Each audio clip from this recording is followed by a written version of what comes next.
Итак, Royce и компания появились в игре в прошедший понедельник. И что самое интересное, и Royce, и Кагава появились с клубной привязкой к фейковой Боруссии, которая все еще остается недоступной для большинства, а скорее даже для всех режимов в игре. Она доступна только в качестве конкретной клубной привязки для конкретных карточек в игре. В связи с этим возникает много вопросов, а как это возможно, на что это вообще влияет и стоит ли после этого ждать лицензию Боруссии в игре? Обо всем этом и не только сегодня предлагаю поговорить поподробнее, поскольку тема достаточно животрепещущая, поскольку касается лицензий. Здесь успели появиться и спекуляции касаемо будущего Баварии, поскольку если кто-то заходит, то наверняка кто-то должен и выйти, поэтому мне кажется интересным обсудить все за и против, а также в целом оценить ситуацию, которая привнесла с собой фейковая Боруссия в игру. К слову, если вам необходимо пополнить ваш баланс монеточек в eFootball Mobile или в любой другой мобильной игре, то вам на PlayRock, ведь на их сайте собраны одни из самых выгоднейших предложений на рынке, а также вы всегда можете предложить свои товары и услуги. Приобрести монеты и все остальное на их сайте вы можете в пару кликов, и что самое главное, безопасно. Помимо всего прочего, на PlayRock также проходят розыгрыши, а поэтому все это и не только вы сможете найти по ссылке в описании и в закрепленном комментарии. Ну так, о чем это я? Точно.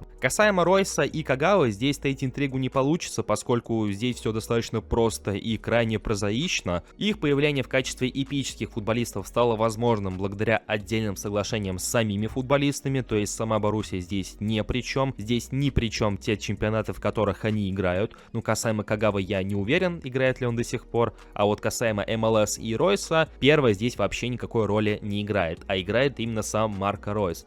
И с Ройсом, и с Кагавой, судя по всему, были заключены отдельные соглашения. Что же касается Боруссии, успела проскочить информация, что сотрудничество Боруссии с Electronic Arts рассчитано до конца июня, а именно до 30 числа. И после этого мы вполне рассчитывать на то, что Konami могут спохватиться и уже в свою очередь согласовать контракт с дортмундцами, как это было во времена 17, 18 и немножко 19 части игры. У Konami и Electronic Arts существует какое-то негласное правило, которое не позволяет первым добавлять определенное количество команд при наличии лицензии у второй, а именно у Electronic Arts. То есть Konami по какой-то причине не могут добавить больше 2 лицензированных английских команд, по-моему, не больше 2 испанских команд и, по-моему, не больше 3 немецких команд. На данный момент все эти условия Konami вроде как соблюдают. Опять же, если вам интересно, откуда это пошло и кто первоисточник данной информации, то здесь я уже сказать подробно не могу, но это мнение ходит еще со времен серии PES, поэтому оно по сути остается и по сей день. Но интересно заключается здесь в том, что в игре доступно только 2 немецких клуба, а именно Бавария и Байер, в то время как третий свободный слот пока что никем не занят, и вполне возможно, что именно на место этой третьей команды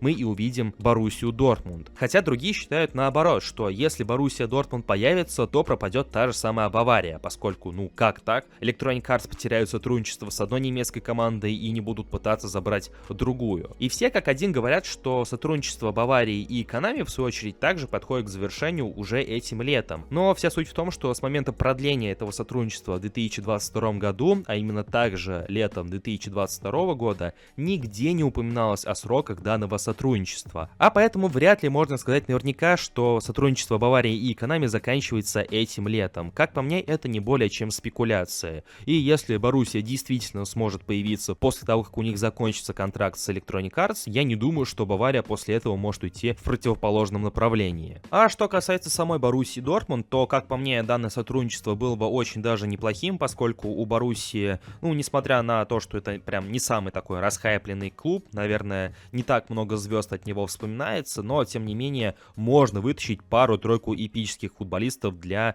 наших эпических составов при данном сотрудничестве. Ну и в конце концов, наверное, некоторые из вас помнят тот самый скан стадиона Боруссии Signal Iduna Park, который, по моему скромному мнению, является одним из самых лучших сканов стадионов, которые Konami делали за все время, поэтому если вместе с Боруссией вернется и их настоящий стадион, то это будет прям здорово вдвойне. Ну а что думаете вы?